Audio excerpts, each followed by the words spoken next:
ಎಲ್ಲರಿಗೂ ನಮಸ್ಕಾರ. ನನ್ನ ಚಾನೆಲ್ಗೆ ನಿಮ್ಮೆಲ್ಲರಿಗೂ ಸ್ವಾಗತ.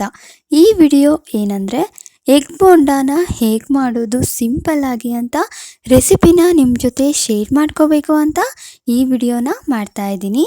ಈ ವಿಡಿಯೋ ಸ್ಟಾರ್ಟ್ ಮಾಡೋದಕ್ಕಿಂತ ಮುಂಚೆ ಇನ್ನೂ ಯಾರು ನನ್ನ ಚಾನೆಲ್ಗೆ ಸಬ್ಸ್ಕ್ರೈಬ್ ಮಾಡಿಲ್ಲ ದಯವಿಟ್ಟು ಸಬ್ಸ್ಕ್ರೈಬ್ ಮಾಡಿ ಅಂತ ಹೇಳ್ತಾ ಈ ವಿಡಿಯೋನ ಸ್ಟಾರ್ಟ್ ಮಾಡೋಣ. ಮೊದಲಿಗೆ 8 ಮೊಟ್ಟೆನ ನಾನಿಲ್ಲಿ ಬೇಯಿಸ್ಕೊಂಡು ಇಟ್ಕೊಂಡಿದ್ದೀನಿ. 1 ಕಪ್ಪಷ್ಟು ಅಕ್ಕಿ ಹಿಟ್ಟು, 1 ಕಪ್ಪಷ್ಟು ಕಡಲೆ ಹಿಟ್ಟು, ಅಡುಗೆ ಎಣ್ಣೆ, ಅರ್ಧ ಟೀ ಸ್ಪೂನಷ್ಟು ಅರಿಶಿನ, 2 ಟೀ ಸ್ಪೂನಷ್ಟು ಖಾರದ ಪುಡಿ, ಅರ್ಧ ಟೀ ಸ್ಪೂನಷ್ಟು ಜೀರಿಗೆನ ಕುಟ್ಟಿ ಇಟ್ಕೊಂಡಿದ್ದೀನಿ, ರುಚಿಗೆ ತಕ್ಕಷ್ಟು ಉಪ್ಪು, 1 ಸ್ಪೂನಷ್ಟು ಗರಂ ಮಸಾಲ,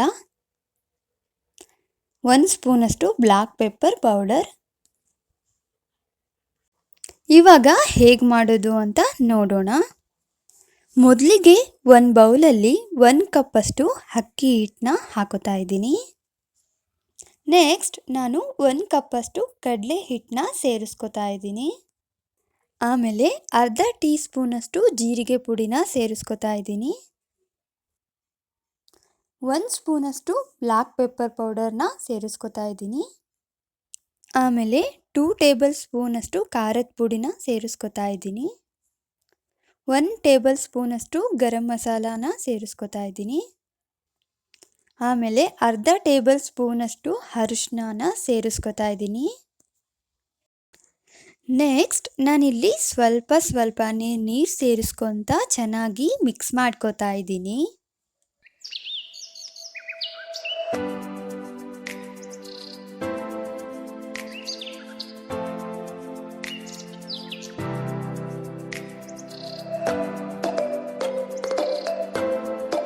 ಇದು ತುಂಬ ಗಟ್ಟಿಯಾಗಿ ಕೂಡ ಇರಬಾರ್ದು, ತುಂಬ ನೀರಾಗಿ ಕೂಡ ಇರಬಾರ್ದು.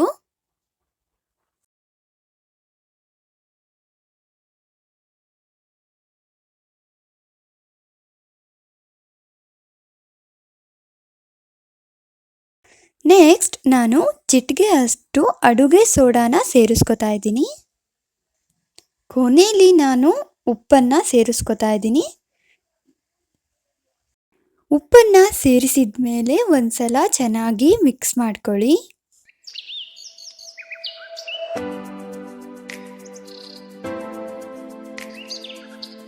ಇದನ್ನು ಇವಾಗ 15 ಮಿನಿಟ್ಸ್ವರೆಗೂ ಬಿಡಬೇಕು. ನಾನಿಲ್ಲಿ ಮೊಟ್ಟೆನ ಈ ಥರ ಕಟ್ ಮಾಡಿಕೊಂಡು ಇಟ್ಕೊಂಡಿದ್ದೀನಿ.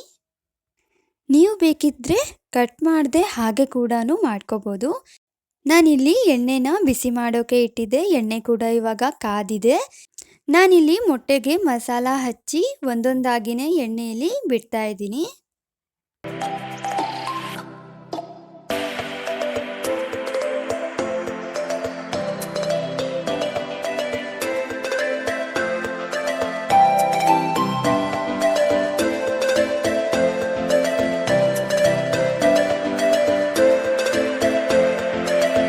ಈ ಥರ 2 ಕಡೆನ ಚೆನ್ನಾಗಿ ಬೇಯಿಸ್ಕೋಬೇಕು. ಇದಕ್ಕೆ ಅಕ್ಕಿ ಹಿಟ್ಟು ಹಾಕಿರೋದ್ರಿಂದ ತುಂಬ ಕ್ರಿಸ್ಪಿಯಾಗಿ ಬರುತ್ತೆ. ನೀವು ಕೂಡ ಈ ರೆಸಿಪಿನ ಒಂದ್ಸಲ ಟ್ರೈ ಮಾಡಿ ನೋಡಿ. ತುಂಬಾ ಕ್ರಿಸ್ಪಿಯಾಗಿ ಟೇಸ್ಟಿಯಾಗಿ ಬರುತ್ತೆ ಅಂತಾನೆ ಹೇಳ್ಬೋದು. ಚಿಕ್ಕ ಮಕ್ಕಳಿಂದ ದೊಡ್ಡೋರವರೆಗೂ ತುಂಬಾ ಇಷ್ಟಪಟ್ಟು ತಿಂತಾರೆ.